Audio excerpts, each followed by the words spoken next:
Hello, everybody. Welcome to Pride Fest and to the changing landscape of queer lit panel. I'm so excited to be here with these other authors to discuss where queer YA has been and where it's going.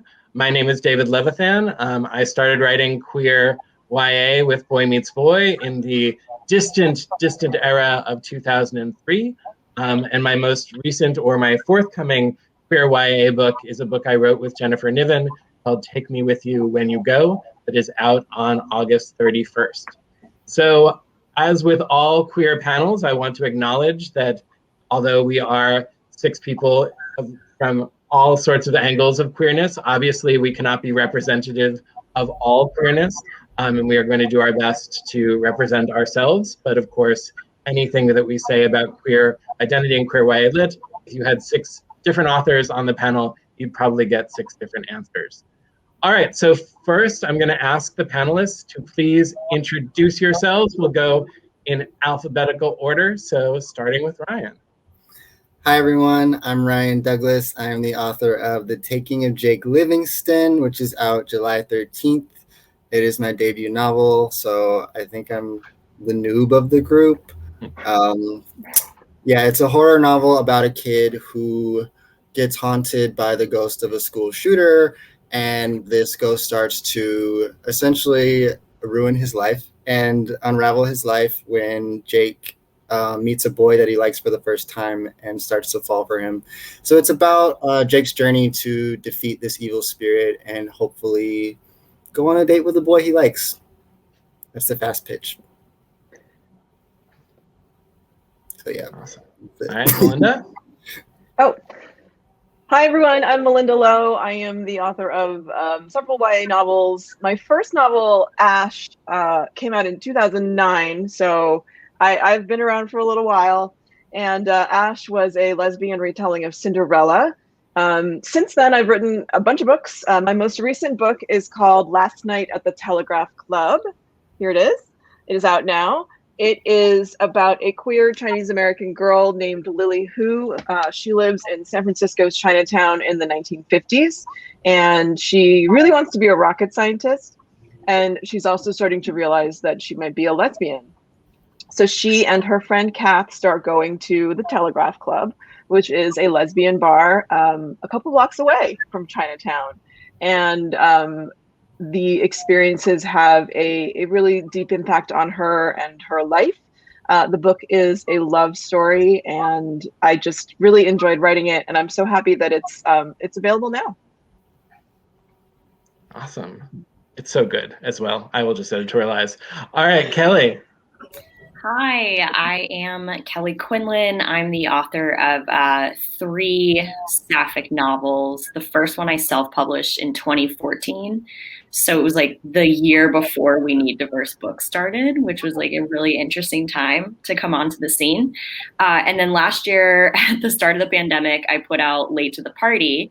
And then this year in April, She Drives Me Crazy was my most recent one. So my introduction to publishing has been 2 books during the pandemic, and I don't know panels other than virtual events. So, yeah, but She Drives Me Crazy, the recent one, is it's a YA rom-com that's kind of like an ode to like all the classic teen movies of the 80s, 90s, and early 2000s, but make it gay. And it's like a basketball player and a cheerleader who hate each other, but they get in a fender bender in the school parking lot, and then they have to carpool, and some feelings come to the surface. So if you like tropes, if you like fake dating, enemies to lovers, there's only one bed, you'd probably enjoy this one. All right, Alex. Well, hey everyone, my name is Alex Sanchez, and my first book came out at the turn of the century, way back in 2001, and it was Rainbow Boys. And let's see, since then I've had 9 other queer YA and middle grade books published. And like Kelly, I also had 2 come out during the pandemic. One is DC Comics queer superhero take on Aqualad, the superhero Aqualad, and that's a graphic novel with amazing illustrator Jewel Moreau, and that's called You Brought Me the Ocean. So that came out last June. And then this February, I've had a middle grade novel come out about twin 13-year-old boys whose dad comes out as a transgender. So to find out about all those books, the easiest thing is to go to alexsanchez.com. Great. All right, Nita. I knew it was going to be last as soon as they said alphabetical by last. Alphabetical, yeah. It usually happens.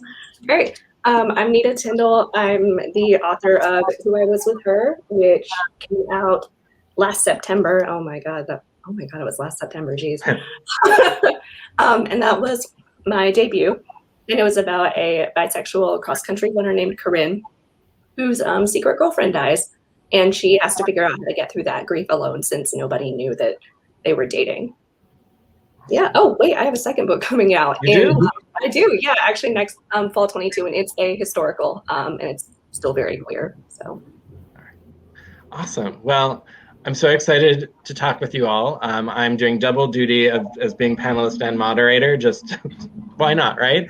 But the reason sort of the six of us were asked to be on this panel was we sort of have a sort of split between 3 and 3 of Alex, Malinda, and I published before 2010.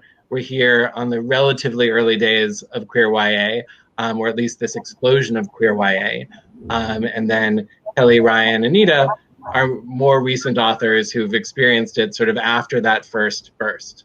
And queer YA is interesting because as far as literary canons are concerned, it really does not have a very long history.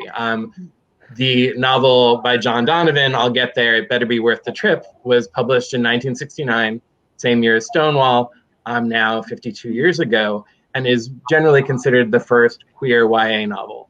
It was the first one without characters, and it inspired numerous authors in the 70s, like Rosa Guy, Jackie Woodson, Emmy Kerr, who really were the groundbreakers for our literature. By the time Alex, Malinda, and I came along in right after 2000 and in the 2000s, there suddenly was an explosion of queer YA. A lot of us decided to write our openly queer novels and be openly queer authors at the same time, and it did lead to a sea change.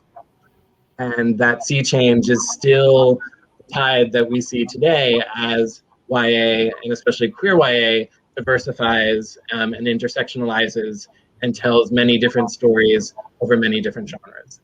And so again, we want in this hour to talk about the evolution of queer YA, where it's been, where it is now, where it's going, and get different angles from different authors at different steps in their career about it.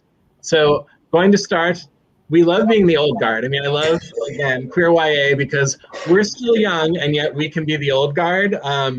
But I do want to talk about, with Alex and Malinda first, about sort of what it was like for us, both as teen readers, since we were all teen readers sort of before this explosion, and then what motivated us to want to write queer YA. So Alex and Malinda, do you want to start? Sure. So yeah, in terms of, what it was like for me as a teen reader is I was just desperate to find out about other people, who were having the same feelings as I did. I recognized early on my attraction to boys as well as girls, and just felt just such crushing loneliness as a young person, as a teen. It was so different, not knowing any LGBTQ people, not having images, not having the internet. My dad was a college professor, so I remember one night going to the college library trying to find out more about, this thing, homosexuality. We didn't use the word gay back then. And going to the card catalog and then going to the psychology section where the books were and finding out, oh my gosh, I have a mental illness, for which people would get, would have, lobotomies performed on them. And that if I acted on my my attractions that I could be put in prison. So it's just a terrifying way to grow up. And I really shut down in high school, didn't have any sort of the books that, we have now. And I think what happens is, those feelings get frozen up inside, all that shame and fear. So when I started to write, I didn't set out to write YA. I was just, writing the story in my heart, giving voice to those feelings. It's like, my inner teenager coming out. And it was actually my fabulous agent, Miriam Altschuler, who, when she got my manuscript, she's the one who said, I think this would be great for teens, and I'd like to take it to the young adult publishing houses. So that's how I got into queer YA. Interesting. How about you, Malinda? So when I was a teen in the 80s, I had no idea that I might be queer. And I didn't know that I was missing anything, honestly. I read a lot of books. I loved reading then. I love it now. But I did not see any queer people in books ever. However, in high school, I did develop a strange fascination with foreign films about gay men. So I remember watching, Morris. Wasn't that like a Merchant and Ivory film? Yeah. And like this British film with Daniel Day-Lewis in it. I can't remember the name of it now. My Beautiful Laundrette. Yes, My Beautiful Laundrette. I was obsessed with these movies. I had no idea why. And now I know why. But back then I had no idea. And so, but I didn't think it had anything to do with me. I mean, they were boys and men in the movies, and I was not one. So I really liked them though. Then I went to college. I went to Wellesley, which is a women's college. Shortly afterward, I realized that I was queer.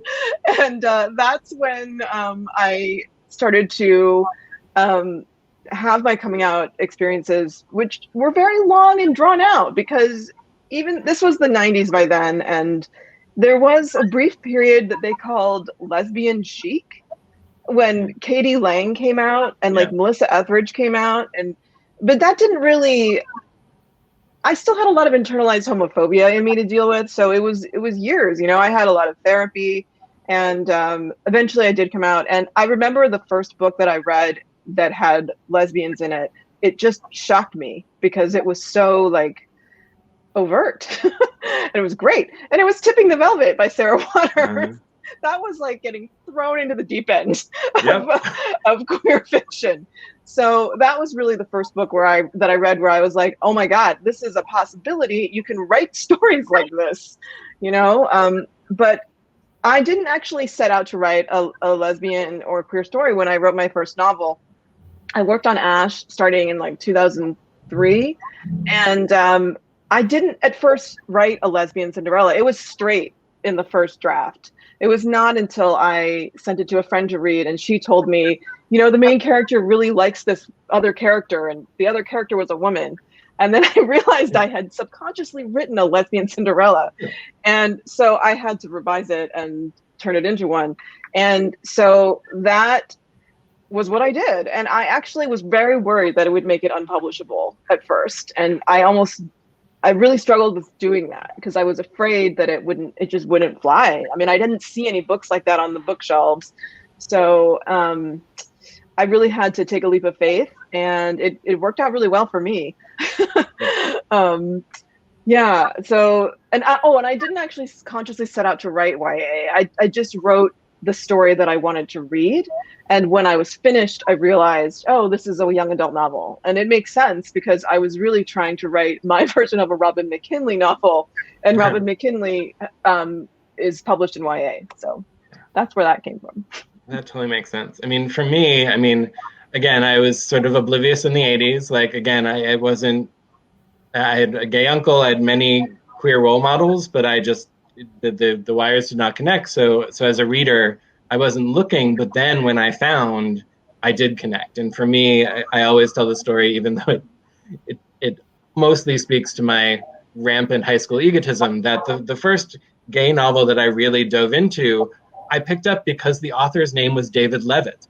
And I was like, David Levitt, his name's like mine. I should check him out. had no idea that he was like the preeminent young gay author like of the moment, and started reading his book Lost Language of Cranes. And then like when it got to the gay identity and the gay sex and scenes, like sparks were flying. And I was like, oh, okay, huh. And so I was very much into gay literature, but for adults, as a reader. I joined the Scholastic, where I could continue to work as an intern when I was 19. And certainly as my own gay identity developed, I was looking for the books that spoke to that identity. And again, Jackie Woodson, Nancy Garden, I mean, there were books there, but I wanted something more, because those books were almost always predicated on conflict and the premise that if anyone finds out who you really are, your life is over. And I wanted to rewrite that narrative. And so Boy Meets Boy started out as a story for my friends that just got longer and longer, and I basically tricked myself into writing a YA novel. But as I was apparent it was a novel, I realized I was writing the book that I wanted to find as an editor. Like I wanted like a dippy, happy, romantic comedy where the identities were not in question. I just wanted there to be a happy love story. And again, that does not sound radical right now because we have so many great happy love stories right now.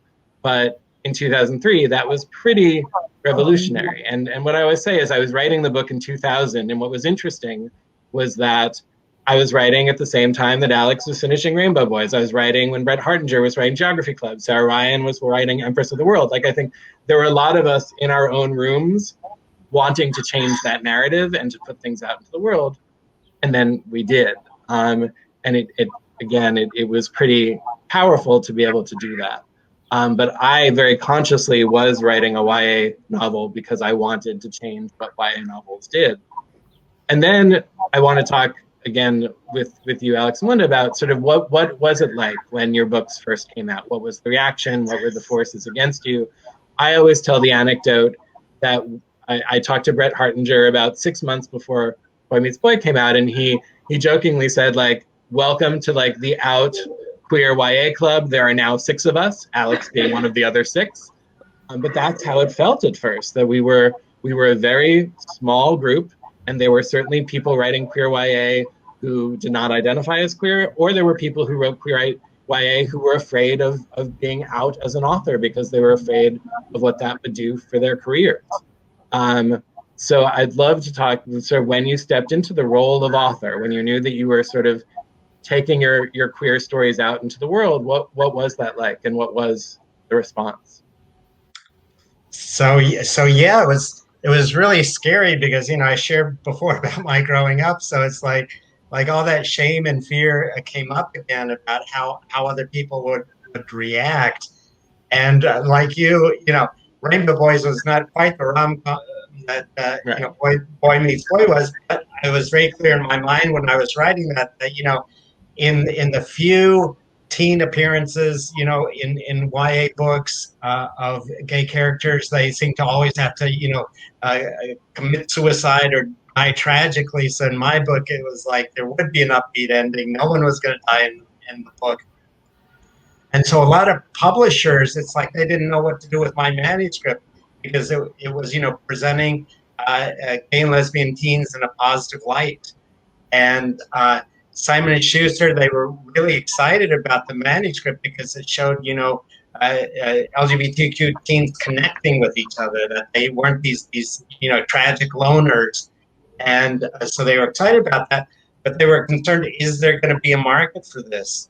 And, you know, what none of us foresaw was, you know, the amazing interest among straight teenage girls to be reading about, you know, gay boys. And it's, you know, and looking back on it, it makes sense because at the time, you know, gay straight alliances were getting started. And so many of those were being driven by, you know, straight teenage girls who had, you know, queer relatives or friends or parents. And so when you know the first reviews started coming out, there was like all this validation, and then the emails coming from Dean. It was like such a relief. And then to start finding out about, people like you and Brent and Julianne Peters, it was all of a sudden, it's like we had this community now. And that was just so energizing. I just want to say that because Alex, you and David had published your books before Ash came out, it was like maybe 5-6 years before my book came out. You definitely paved the way for my book. I know you did, because your books had a happy ending for your queer characters.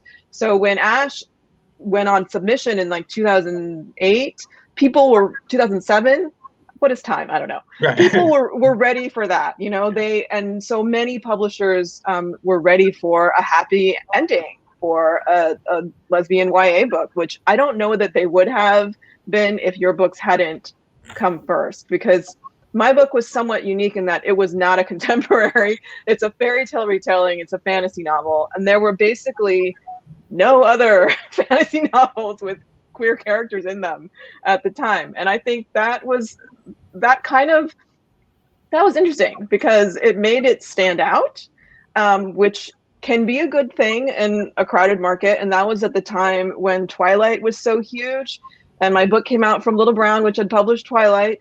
And that also meant that my publisher had money from Twilight to promote my book, which was a happy accident. Yeah. And so they really, put a lot of energy behind Ash. And I was very grateful to them for doing that. And it reached a lot of people. And I think it was seen as quite unusual. And I remember later on my editor telling me that some committees and gatekeepers were just confused by the fact that there was no coming out story in the book. So in the novel, the main character just falls in love with this woman. It's fine. It's a fantasy world. It's okay to be gay in it. And I think that some people had a hard time with that. Like, they didn't think it was realistic, which is funny because it was a fantasy novel. So it was like a mixed thing. It was really positively received. And yet there was still this holdover of, well, books about queer people have to have painful endings and some struggle in the middle. So that's what it was like then. And also, I was often the only queer person on a book panel, unlike now, obviously. I know David and Alex, you both had that experience too. So that was a little interesting because you'd have to kind of come out every time you did a panel with multiple authors on it. And it was good. And sometimes the room went really quiet and you knew that some people in there were not okay with this. Right. So it was an interesting experience, and it's changed so much.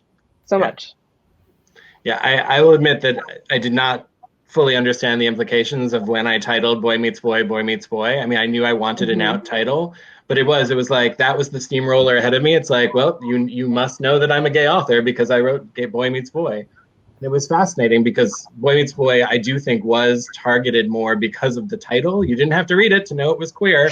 Whereas, ironically, Brett Hartinger's Geography Club, which is all about a GSA hiding as a geography club, would actually get into schools and be banned, whereas mine would never even get into school to begin with because the gatekeepers, again, the negative gatekeepers were against it. And I had school visits canceled as I was driving to the school. I had picketers outside a library event and all this stuff happening. And I had a very interesting conversation with another queer YA author at the time who felt that writing books doesn't mean you have to become an activist. And I agree with that. But I do think that you can choose to be an activist and an advocate if you want to. And for me, I realized that writing a book called Boy Meets Boy in a world which was not entirely ready for that actually made me so much more of an activist than I had planned to be as an author, because I had to keep pushing back against the people who at readings would say, well, your book sounds good, but we have no gay kids in our library, so I don't need to buy it for our library. Like, oh my God. And you'd have to sincerely have the conversation about, A, you do have gay kids in your library. They just might not feel comfortable telling you that. B, even if you don't, you still must represent our identity because we exist in the world. And again, I like to think that those conversations now don't happen quite as often, although I do think they still happen. Anyway, I want to now flip it, go forward in time to Kelly, Ryan, and Nita.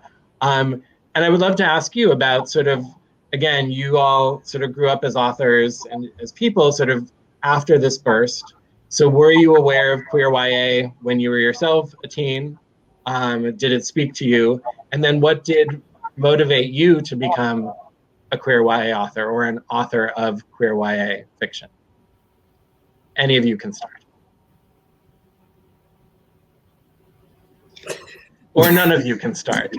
I can go. So I grew up in a really religious household. My dad is actually a pastor, so I grew up around a lot of homophobia. My whole family was homophobic. I went to a public high school in the South, so there wasn't a lot of accepting friendship around me at that time either. And I remember picking up a book that was called Absolutely Positively Not. And I picked up this book because it was like not a rainbow on the cover, but it was almost a rainbow. It was like I don't know. It was not like a full rainbow, but it was like orange and blue and pink. I don't know. Anyway, the book was by David Levithan. I think that's how you say that.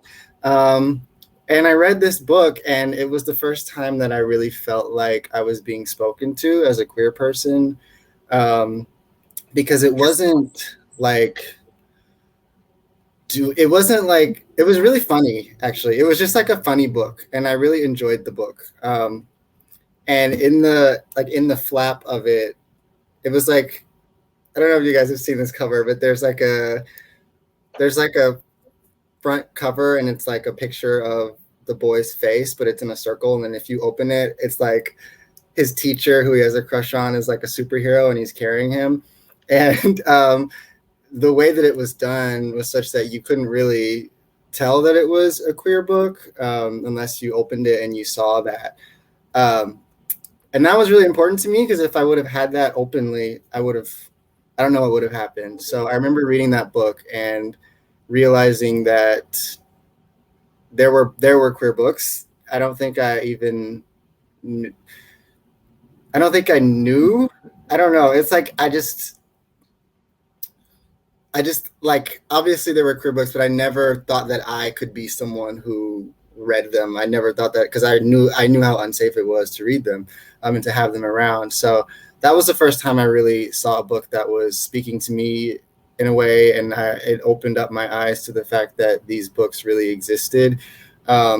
Later on, I started to come to grips more with my sexuality, and at that time, like, that was when More Happy Than Not and other books were coming out, and More Happy Than Not, like Adam Silvera's books, really solidified for me that I could tell my stories, just because they were, these characters came from a similar income background. They were people of color. That's what really solidified it for me. But for a long time, I just didn't know, like, there were no paths, I guess, for me to find queer literature until I was an older teen, like going into my adult years. So, and then, the second part of the question was when did I start writing queer? So the first 3 books, actually, the first 4 books that I wrote had straight protagonists. Even The Taking of Jake Livingston, I wrote that character as straight, and then I wrote the antagonist as gay, because I wanted to deal with 2 separate parts of my identities. I wanted to deal with the Black experience that I lived through, and I wanted to deal with the gay experience that I lived through. And I had never seen a Black gay character, so I didn't think that anyone would buy it. So I wrote a story. It's dual perspective. It's from the perspective of Jake and the antagonist Sawyer. I wrote Jake as a straight boy because I thought that was the only thing that you could do. And in editorial, I changed it because I felt like we were kind of getting to a place where that was in demand and it was okay. But even back in 2017, when I was writing that, I still felt like it was not something, like intersectionality was something that felt a little bit, especially like Black and gay, it just didn't feel like it was welcome. So, but I'm glad that I did it, and it feels I feel proud of it now. And obviously, I don't know how it's going to be perceived in my family or whatever, but it was a freeing moment to finally be able to put a gay character on the page for sure, and see myself represented in that way. Wildly, for me, reading queer YA as a teen, I remember the first queer YA book that I read I tried to read was Keeping You a Secret by Julie Ann Peters. I tried to buy it from Barnes & Noble, and my mom saw the cover and was like, no, I'm not buying you this. I did eventually, I think I like went back to Barnes & Noble and like snuck it and like read it later. But I remember I had another one of Julie's books that was not queer. I don't remember the title of it right now. I remember the cover was like blue and red. And I think at the time, Julie's email was like in the back of the book, or it was on her website. I remember emailing her and being like, I think I'm gay. What do I do? Yeah. And luckily she was very nice and she responded back. And I don't remember what she said at the time. But I remember that. I remember I would go to the library and I read Geography Club, actually, because it didn't look gay. So I was like, oh, I can read this and check this out and bring this home without anyone being like, oh, this is gay, you shouldn't be reading this.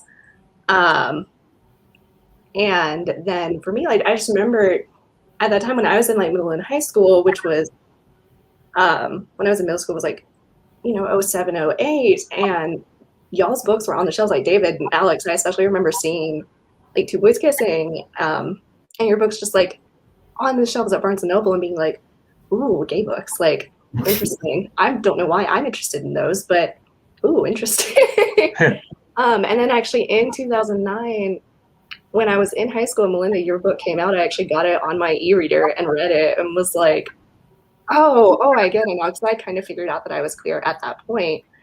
But having that representation and being able to read it was like really, formative for me. I think at the time, and even now, I think what influenced me as a writer is when I was reading a lot of YA. When I was in middle and high school, I really loved contemporary YA. I still do. So like a lot of Laurie Halse Anderson, a lot of Sarah Dessen, and I'm from North Carolina. So I was like, oh, I have to read Sarah Dessen. She's also from North Carolina.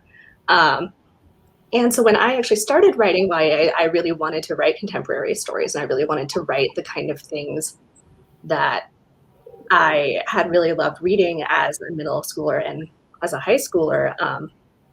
I think the book I read that finally like kind of cemented that for me was Cameron Post by Lily Danforth, because that came out when I was graduating high school.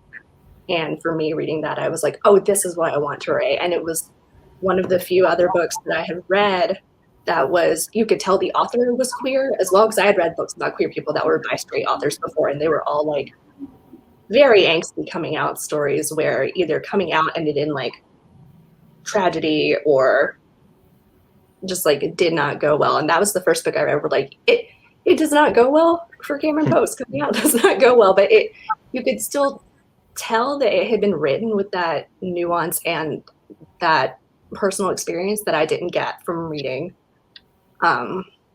queer books by straight authors. So that was like a really cool feeling for me, and that really cemented, oh, I want to write this, and I want to be able to read stuff like this, which is actually fun, because I think it's interesting that when y'all are talking about publishers not taking a chance on like happy stories or not wanting to take a chance on queer YA with happy endings, that was really interesting to me, because I think by the time my first agent and I were submitting who I was with her in 2017, that was when Bury Your Gaze was big. That was when the 100 thing had happened with the like queer baiting, and then they killed off the queer characters.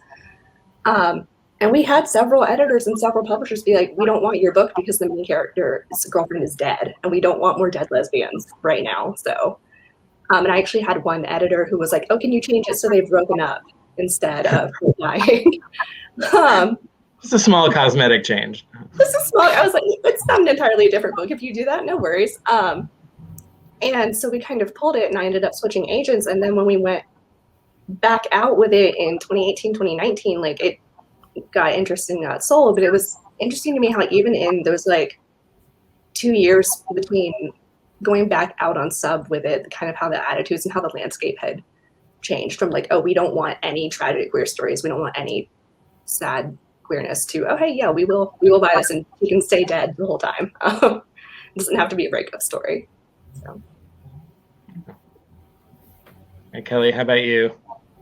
So I graduated high school in 06, and I don't remember ever reading queer YA in high school, but I was also kind of a late bloomer. Like, I was kind of like you, Malinda, like it didn't occur to me that I was gay.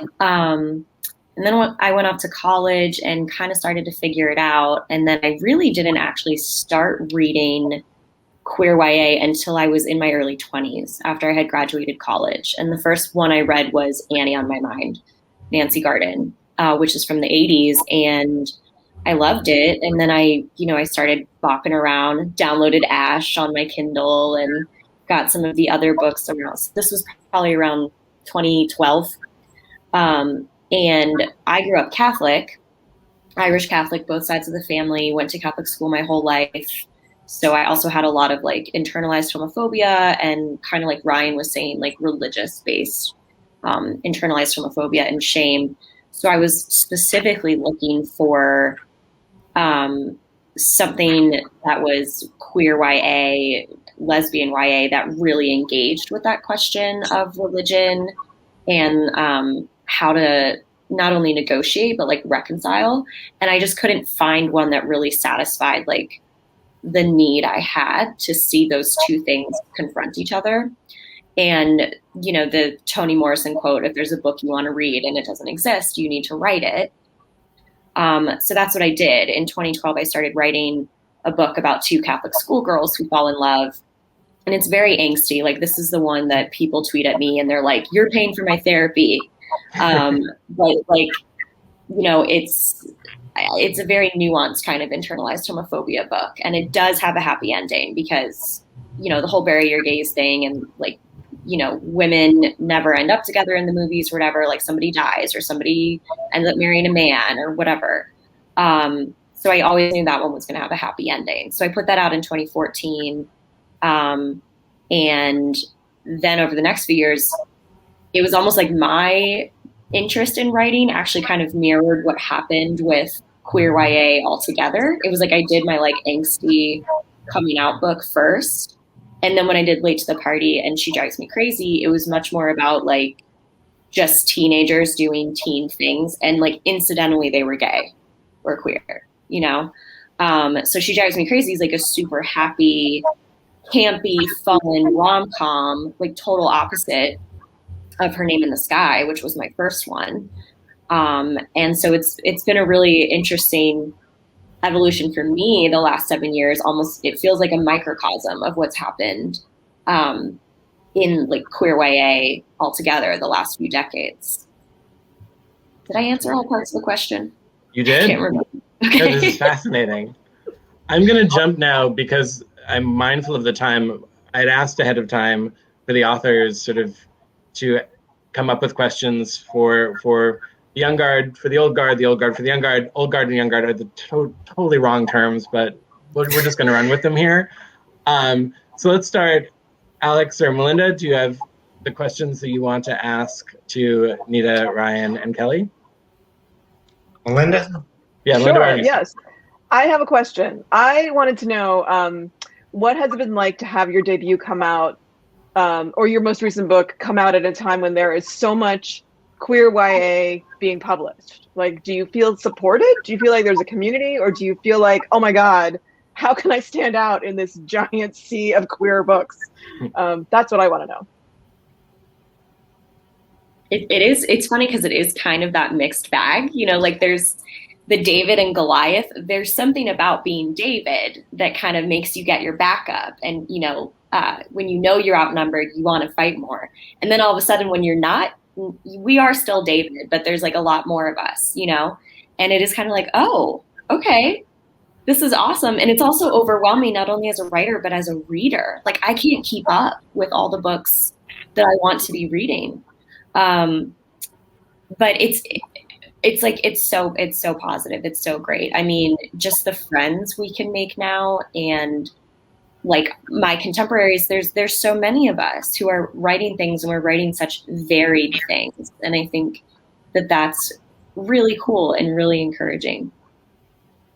Yeah, I think kind of what Kelly said. I think it's kind of both, because there is definitely that pressure to stand out, and at least for me, I've definitely been feeling this, especially debuting during a pandemic. There's that pressure to like be marketable and have what you write be marketable and have what you write stand out, and everything. And for me, like, who did not write a happy book, it's been kind of a struggle to figure out how do I do this? How do I make this stand out in a like sea of a ton of other queer YA? Like, it feels almost, because of the nature of the book, it feels almost like wrong or weird to do like pre-order campaigns or stuff like that, when I'm like, I just wanted to write something that's like really introspective and quiet. So it was really, it's been a little weird, I think, for me, trying to figure out how do I balance that, because I always kind of knew that when I was going into publishing. I was like, I write quiet books, and that was always the like rejections I got from agents, and the rejections we got on sub was that my books are too quiet. And I was like, okay, I knew that was going to happen.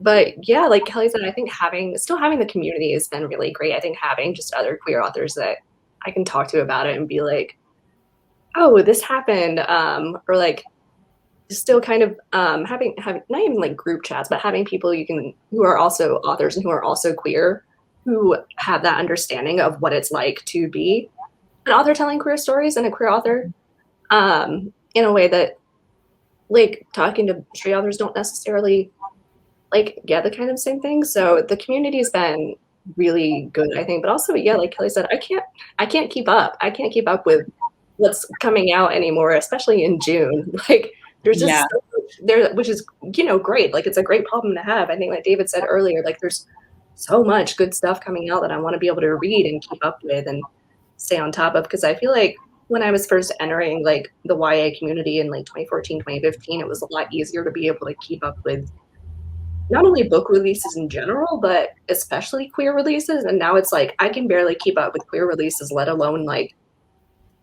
book releases. I have no, like, especially as someone who does not use Goodreads, I have no idea what's releasing anymore at any given day, unless it's on a Tuesday. At least I know what happens on a Tuesday. Do I know what's actually coming out? No. I always think of like Dahlia Adler's site, LGBTQ Reads, and how that has just had to expand so much. And like her Twitter account has had to expand so much. And like, I don't know how she does that and keeps up with cataloging all of these. Because yeah, I kind of feel overwhelmed. I kind of feel it's almost like decision fatigue about what you're going to read. Because I think the advantage of before there was this explosion, there wasn't decision fatigue. It was like you knew the 12 books or whatever. I mean, it was more than that, but you knew what they were and you could hit them up. And now it's overwhelming in both a good way and a bad way. Yeah, so I also don't really know what's coming out. I'm also like relatively clueless. But I definitely feel glad that The Taking of Jake Livingston for my debut is more of like a genre book. It's a horror novel, and I feel like with the one I'm working on now, it's more of a contemporary story. I definitely feel like, how do I make this different from all the contemporary gay stories that are available now? Like, is it charming enough? Is it romantic enough? Is there enough gravitas? And I'm just asking myself all these questions. I feel like with Jake Livingston, the story of a boy who's like being haunted and being stalked kind of takes center stage, and his identities and how he comes to grips with those identities are like they're part of it, just because he's the main character and he's a 16-year-old boy and he's learning about himself. But I'm glad that it's a horror novel, because there's not a lot of queer Black horror out there that I feel like I'm like competing with or anything. So I feel like I don't feel that for this book, but for the next one for sure, because contemporary is actually really hard for me, and I don't really know how to be romantic all the time, but I'm trying my best. You'll find a way. I have faith. Thank you. All right, Alex, your question? Yeah, I'm not quite sure how to phrase it, but I'm delighted that my books are still selling, and at the same time, I think back to when I first started writing. A big inspiration for me was Edmund White. He wrote A Boy's Own Story, which wasn't YA, but it was, coming of age queer. And, the things he wrote, like, I was like, when I was writing, it was like, I can't believe he wrote that, and it really opened me up to be able to, have the courage to write, more honestly about, my experience and put those things down on paper. So my question is sort for you all is, when you read, books like Rainbow Boys or Geography Club, which are set back, the world has changed so much since then culturally for us. It's been breathtaking as queer people. Like, how do you relate to those books? Do you see them as historical fiction? Do you see them as still being relevant to what y'all are writing? Sort of along those lines. I'm not exactly sure what the question is, but hopefully that gives you an idea. I actually love reading older gay books because I feel like they're gayer than the new ones, in a weird way. Like, I feel like there's been pressure recently to kind of assimilate to straightness or like make things more mainstream, like ever since queer books have become more popular. And going back and reading gay books like that, I couldn't, for example, I remember seeing two boys kissing on the shelf when I was a teenager, but it just felt so far away from me. Like, it just felt like I could never bring that into my home, but I was so curious and intrigued. And like, going back now and reading older books, I feel like they feel more on the pulse of like what I really feel, and like they're not trying to be more mainstream. So I really appreciate older books. I don't see them as historical personally. They feel timeless for me. I think certain queer things are timeless. So I really appreciate older books for sure. Yeah, I mean, they're always going to be the canon, right? And kind of like Ryan is saying, for me, it can be like a very centering reading experience because I feel connected to the people who have come before us. Not only you all, but when you think back to like the lesbian pulp fiction of like the 50s and thinking about closeted lesbians growing up in, middle America during the Lavender Scare, it just it keeps me grounded, I think, and helps me remember to have that perspective of gratitude and also awe for like what our community has weathered and what our predecessors have done. I mean, you all are like, for us, you're like the godparents of queer YA, right? And you have those as well. So yeah, I find it like very humbling and very grounding. Yeah, I definitely agree. I find them very, I think comforting is probably the best word I can think of, where it's really comforting to go back and see like, oh, this is where we were with queer YA. This is the stories that we were telling. And this is kind of not quite a time capsule, because I think that makes it sound more like historical than I actually view it, but like this lens into what it was like, even like being queer, or like takes me back being in like middle school and like, oh, this is what it was like being queer in the early aughts or in the early 2010s. So for me, it's very comforting. It's like nostalgic in a very comforting way as well.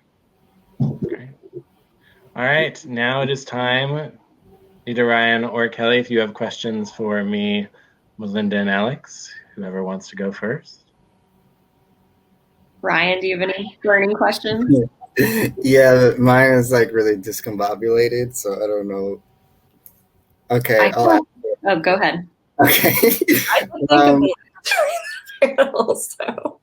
Okay, so my question is, did you guys actually like, I know what I want to say, I just don't know how to word it. So like, even now when I go to write my books, I'm just like thinking, okay, there's a market and then there's real life and what I want to portray, How much do you guys think about the market? Do you think that it's necessary to think about the market, or do you just write what you want and then kind of allow your readers to come to you and like in the editorial stages, like change things if you feel like you have to kind of like, how do you deal with writing, I guess, to like the commercial market versus like doing what feels true for you as a queer author?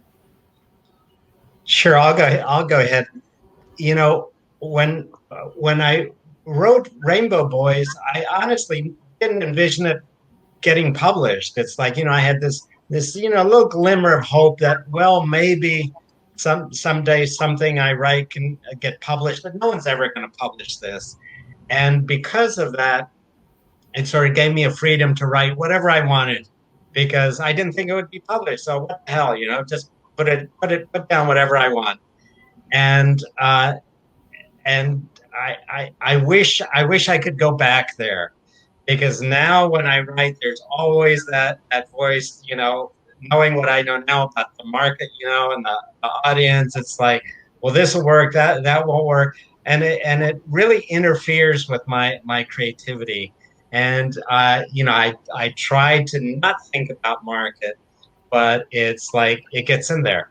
So I don't have an answer for how to deal with that, but you know, hopefully, you know, you know, we can share that comfort in knowing, well, I'm not alone in that. You know, that I think is something, you know, once we have some publishing success, for me certainly, and I think for a lot of us, then that does interfere with the creative process.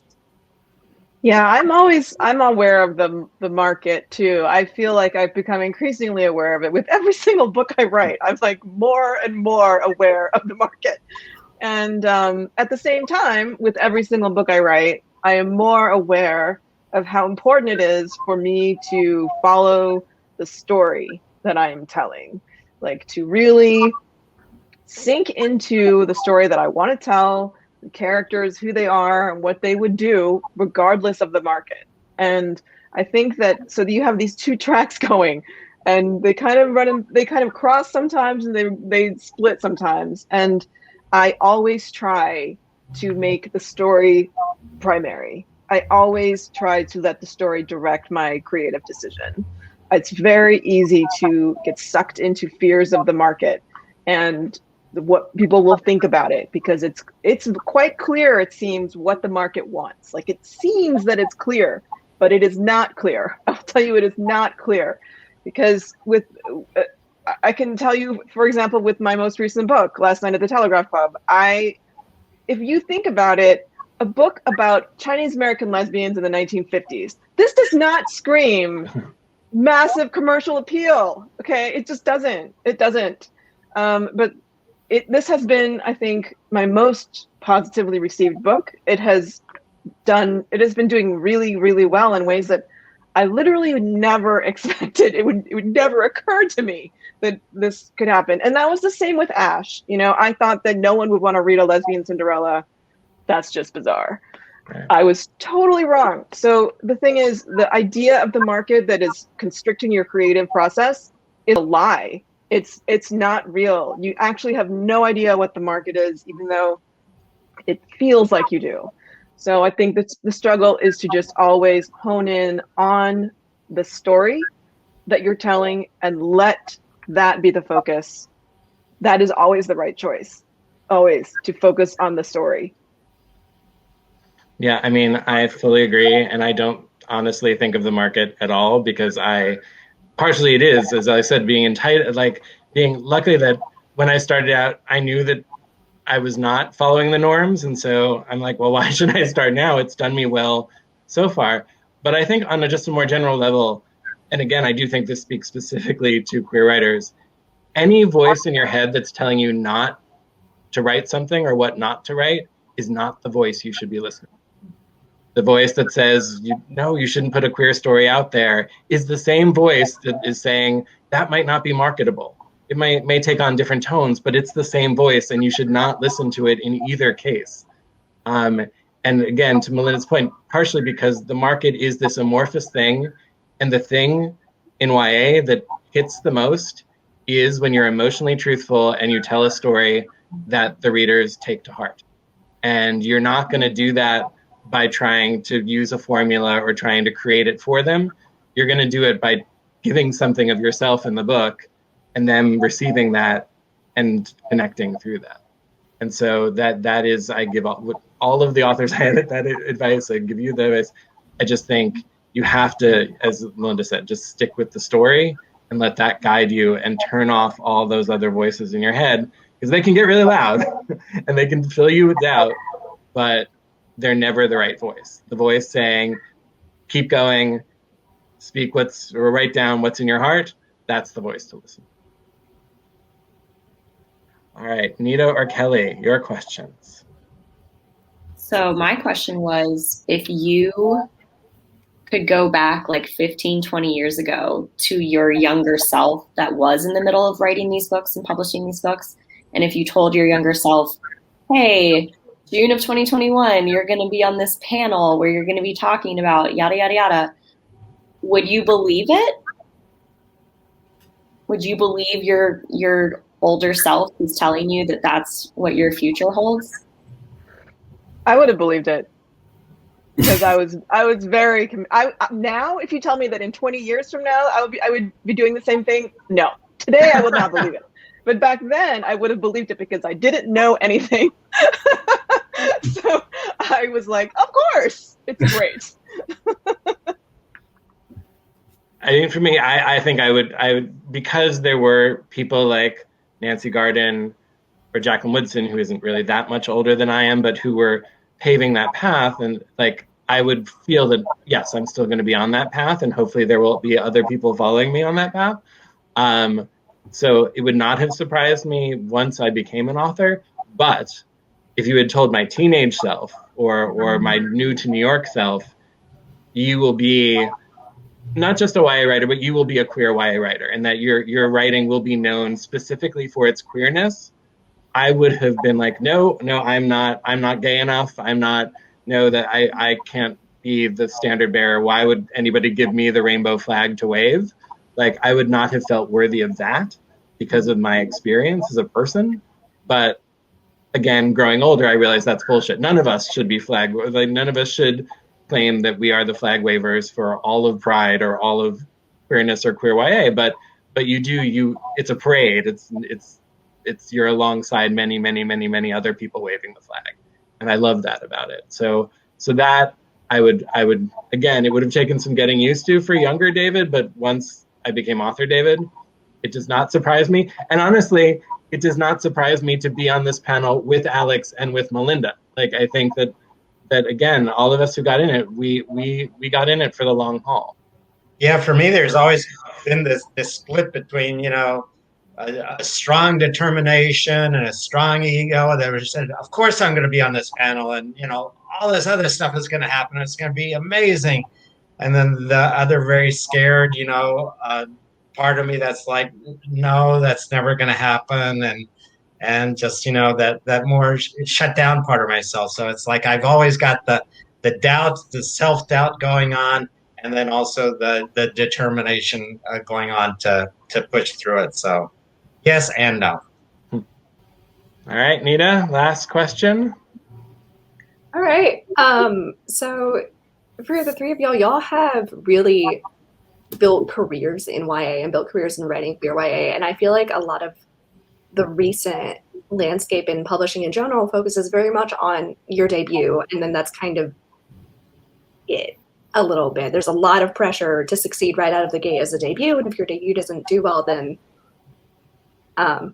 yeah. So how have you built that longevity, especially you, Malinda, because you write across so many different genres, and kind of if you have any advice for doing that? I think that when I first got published in 2009, there was the debut was starting to be, well, I don't know, it probably was a big thing before too. It is even more now a thing. So the thing that I enjoyed in 2009 was that I didn't know that it was a big thing. I really feel like ignorance was bliss. So I didn't understand that. But shortly after I published Ash, I had to write my second novel. And as you all may understand, writing the second novel is the worst experience of your life as a writer. It is so bad. So I still feel traumatized from writing my second novel. But it also kind of made me really think about the industry and what was happening and what I needed to do to move forward. And I was very determined then to keep going. And even if that meant, taking a lower advance to write a different genre. Okay, so I went from fantasy to science fiction, which I don't think is that big, but the publisher was like, oh my God, this is science fiction. And so that was a challenge. That was something I had to swallow, because they did not feel that my books had done well enough to justify the same level of advance. And I watched my advances just kind of get smaller and smaller until at one point in like around 2015, everybody rejected me, like everybody in New York. Okay. So that was a really difficult time for me, because it sucks to get rejected by everyone in the publishing industry when at the same time you're getting emails from readers saying your books have changed my life. And then on the other hand, it's the business saying we don't want this anymore. That was a really big struggle. And I think that's something I did survive.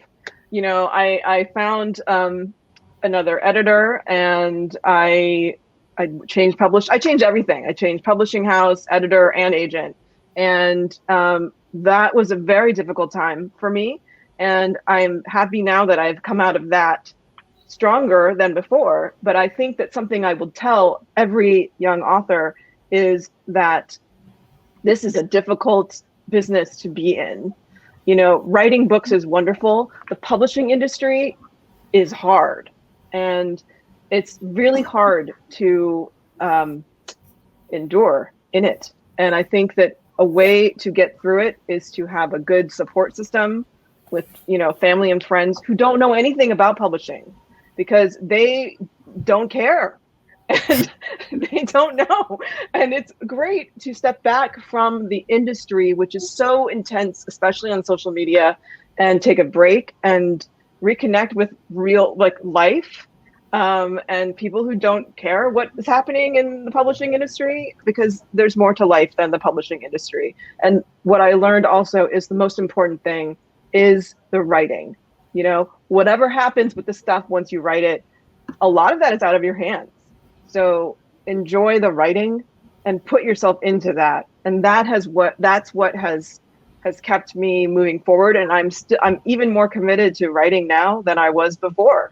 I love writing. I mean, I see people who are online saying writing is so hard, it's so terrible. And I'm thinking to myself, I love it. I love the hard part. I love it. And I think that it's very important to nurture that connection with the writing, because that's what will get you through those really difficult times. And those difficult times, if you stay in the business for long enough, probably will come. But you can get through it if you focus on what is really driving you. And that has to be your connection with the writing. Alex? Yeah, so I would echo so much of what Malinda said. It's a very hard career, very hard business to be in. And I've just, I've had, looking back on it, I just had a lot of lucky breaks. A lot of that was just finding people who believed in me, encouraged me, and supported me. I've been with the same agent for 20 years now.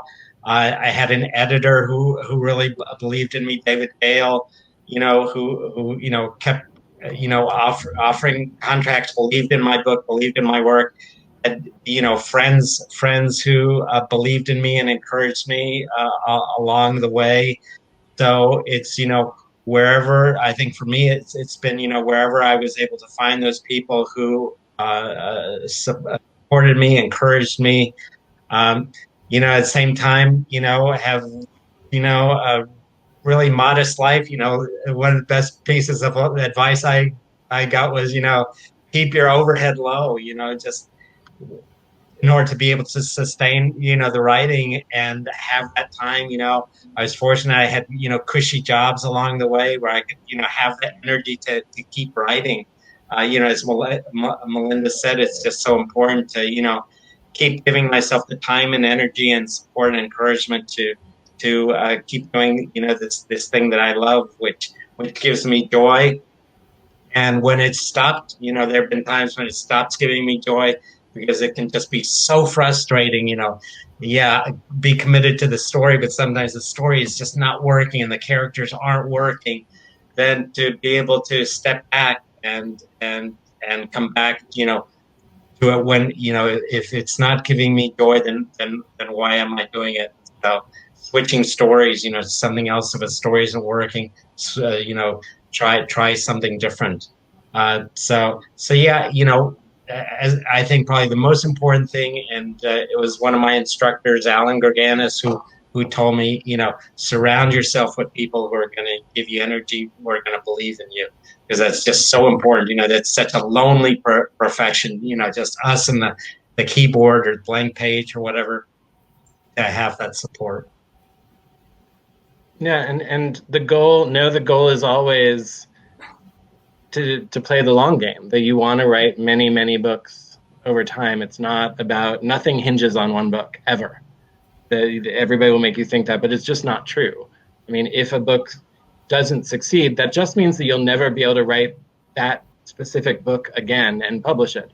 But if you are an author worth your weight, you don't want to write the same book again. You want to keep exploring new things and doing different things. I mean, again, Boy Meets Boy was successful. I could have written another rom-com for my second book. Instead, I decided to write a novel in verse told from 20 different perspectives. And again, it was my way of being like, no, this is the long game. I want to do something different with every book. And sometimes readers will follow me. Sometimes they might not. But I have to believe that I'm building something in aggregate. I'm not just building sort of a one-shot thing. And I think that is true. I agree. The debut culture didn't exist as much for us. And I think that there are parts of it that are great because it's a support group that you can have and plug into other debuts. But then you got to let go and know that you are doing this for the long haul. And some people will stay and some people won't. The three of you clearly are in it for the long haul. And so it is just following your heart, writing what you want to do. Again, as Malinda said, the thing that you think might not be commercial, but you really have to write, may end up being your most commercial success. You just have to make that leap over and over again. And again, the thing about it being for queer YA is that it's not just for yourself, but the readers want that too. And you are going to be able to reach different readers different ways by writing different books. And that's the name of the game. That's why we're doing this. So yeah, I think just encourage you to do that and follow those muses. We are so long on time, so I had like other questions. I could talk for hours with the five of you, but we should probably wrap it up. So I do want to do the speed round. The last question was to recommend a book, a queer YA book that you think everybody should read. It could be a new book. It can be an old classic that you feel people don't know about as much anymore. But just what are some of the recommendations for, if the viewers have lasted this long listening to us, then hopefully they will listen to us when we have books to recommend. So I'm just going to go around, start with you, Alex. What would you recommend? I'd recommend actually two books. One is the Gentleman's Guide to Vice and Virtue by Mackenzie Lee, which is just this wonderful, historical, and it's an adventure story, an action story, which I loved about it. And it's also a queer romance. And then the other one is Jack of Hearts and Other Parts by Lev Rosen, which is just so sexy. I just love his writing. All right, Nita? Oh, I was going to go with The Boy in the Red Dress by Kristen Lambert, because I really one is a really well-written historical queer YA, and I definitely think, especially after reading last night at the Telegraph Club, I really have been wanting so much more historical queer YA. So I think more people need to read that one. Great. All right, Ryan? I'm going to recommend Absolutely Positively Not by David La Rochelle, the book that I mentioned earlier. Great book, really fun. All right, Kelly? The Last True Poets of the Sea, Julia Drake. It's so lyrical. The characterization is amazing. And everyone I've talked to who has read it is obsessed with it, but it's flown kind of under the radar. And I seriously can't figure out why. It's so good. All right, Malinda? I want to recommend The Midnight Lie by Marie Rudkowski. It is a fantasy romance. It is so lush and so sexy. It is fabulous. And now is a great time to read it because it is out on paperback and the sequel comes out this fall. So read it now because you're going to really want to read the sequel. I really do. So The Midnight Lie by Marie Rudkowski. Awesome. And I'm just going to throw in for The Vast Fields of Ordinary by Nick Bird, which came out, and we all were like, Nick, you have to write another book. And Nick has not written another YA book since, but it is this amazing gem about being queer in a small town. And hopefully, Nick, you're watching this and you'll write another queer YA book at some point, maybe. All right, it has been such a pleasure talking with you. Thank you to all the authors for joining this panel today. Thank you again to Pride Fest for putting this all together and giving us a stage to talk about past, present, and future. And we really look forward to hopefully being back for many more conversations to come.